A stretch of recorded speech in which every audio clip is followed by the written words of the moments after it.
Ustadz, Ana dan suami sudah mendapatkan porsi haji dengan estimasi keberangkatan tahun 2050.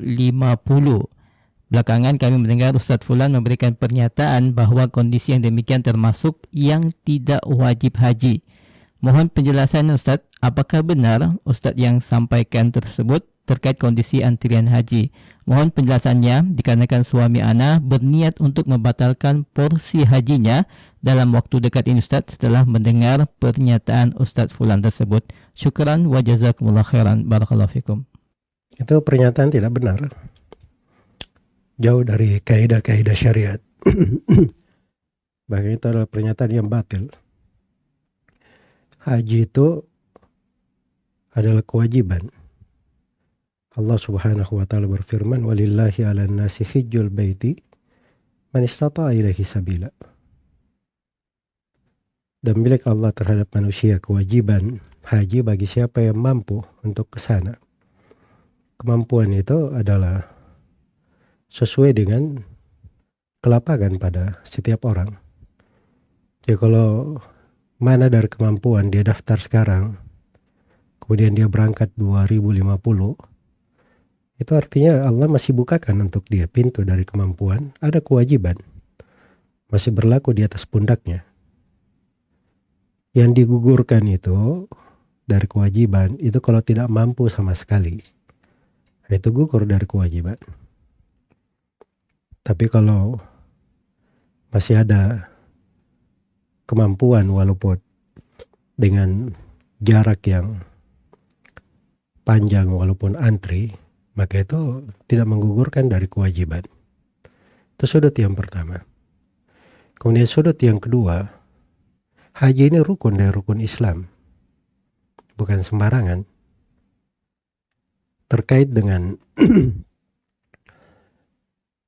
berjihad bersama pemerintah dalam sebuah jihad yang syar'i, itu dikatakan oleh Nabi SAW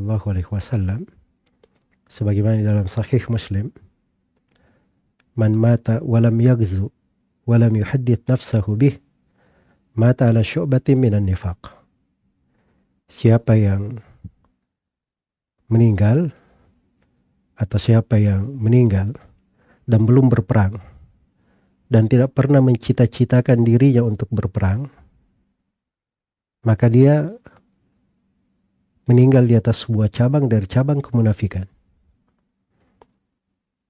Ya, ini kewajiban belum ada. Sekarang tidak ada jihad.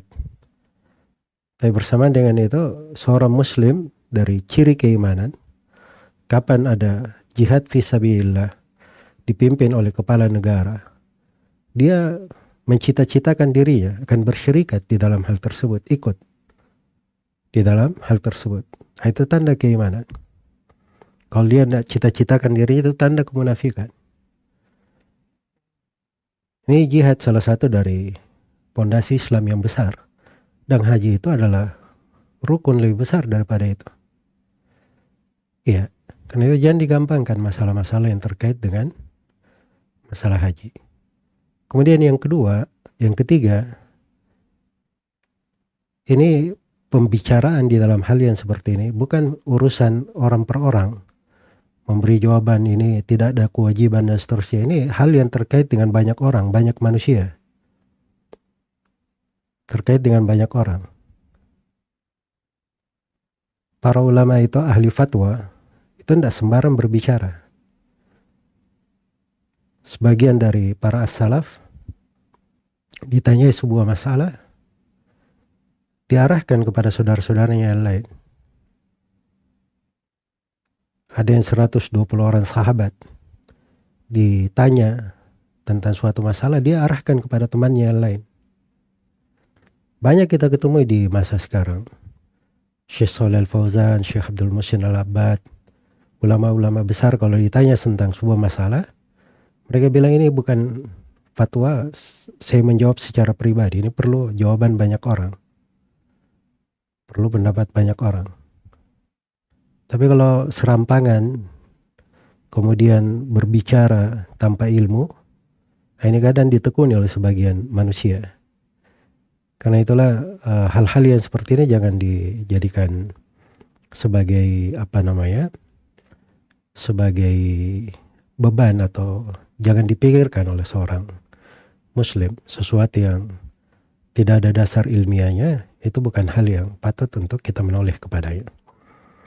Kemudian yang terakhir, saya di dalam jawaban-jawaban kita tidak memperhatikan siapa yang bertanya, apa yang berjalan, dan seterusnya. Saya menjawab sesuai dengan kadar apa yang ditanyakan dan pada hal-hal yang bersifat ilmiah. Kalau ada kekeliruan yang terjadi, saya adalah meluruskan kekeliruan, tidak membicarakan terkait dengan orang yang berbicara atau keliru dalam hal tersebut. Semoga Allah memberi taufik pada semuanya.